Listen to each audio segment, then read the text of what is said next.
যে দোয়াটি পড়লে আপনি যা পড়বেন তাই মুখস্থ হয়ে যাবে, জীবনে আর কখনো আপনি বলবেন না। আপনি যা পড়বেন তাই আপনার নলেজের ভিতরে ফিট হয়ে যাবে, আপনি কখনো বলার চেষ্টাও করলে বলতে পারবেন না। ইমামে আজম রহমাতুল্লাহ আলাই বলেন, আমি যখন প্রায় সময় ম্যাক্সিমাম সময় যখন এই দোয়াটা যখন আমি পড়ি, আল্লাহ পাক রব্বুল আলামিন দোয়ার বদলতে আমাকে এমন ব্রেন, এমন শক্তি আর এমন ফখর আমার আল্লাহ দান করেছেন, আমি যা পড়ি একবার আমি বলতে পারি না।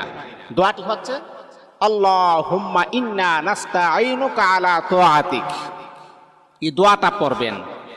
আপনার সন্তানের স্মরণ শক্তি খুবই দুর্বল, কম, তাহলে মা বোনদেরকে আমি দৃষ্টি আকর্ষণ করে বলি, বাবাদেরকে বলি, আপনার সন্তানকে দোয়াটা 7 বার পরে মাথার মাঝে আপনি ফু দেন, অথবা 1 গ্লাস পানির মাঝে ফু দিয়ে বলেন পানিটা খাবার জন্যে।